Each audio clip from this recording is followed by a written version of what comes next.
The African Union is calling for greater efforts to ensure stability on the continent.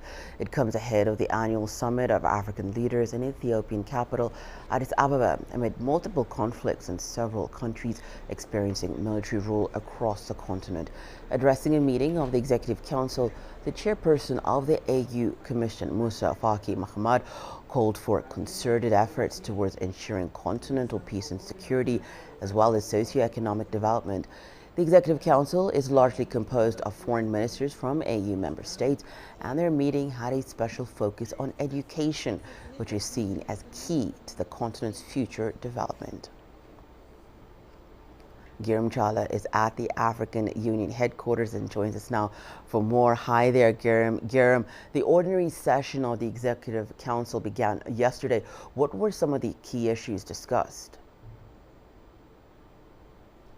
Hannah, as you've said, the Executive Council, membered by foreign and international relations ministers of the African Union member states, is now underway. This is a very important meeting happening just before the summit, which is going to take place over the weekend as well, which will be attended by the heads of state themselves. So this Executive Council meeting has, as the theme indicates, an agenda item that reflects the education situation of the continent, and the theme says that providing quality of education for Africa's youth and Africans in general terms, so that they can be fit for the 21st century.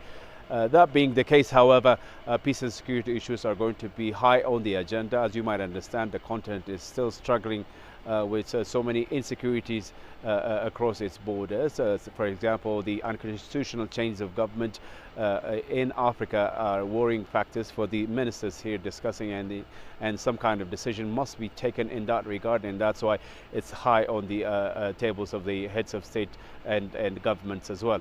The other issue is also unresolved conflict situations, such as in Somalia, the DR Congo, Mali, and others are going to be here. Insurgency is also another topic to talk about. So you need to understand that this Executive Council will have a lot of work to do so that they can propose their ideas and decision points for the heads of state who are going to come together over the weekend here in Addis Ababa.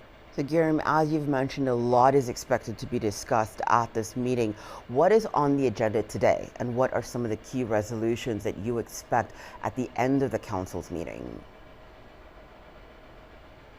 So, although, like I said, education and providing quality and also all-rounded education for Africans is believed to be the center of the agenda item for the Executive Council members, and is still on the table and discussions are being made today.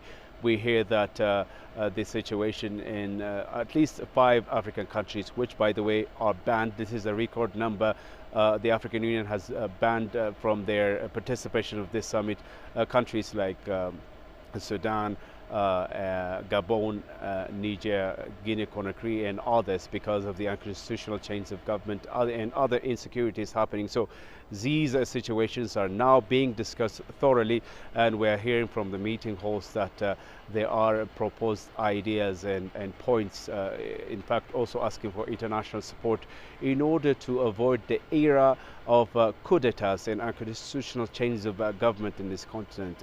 You might understand also that without security, the African continent's plan of growth and prosperity will not happen, and the heads of state also understand that, and they need to find ways of taking care of the matter at hand at the moment. So these are lots of points being discussed in the area of peace and security and unlawful change of government, and we are expecting by the end of the day to hear what they have to say about this, Hannah.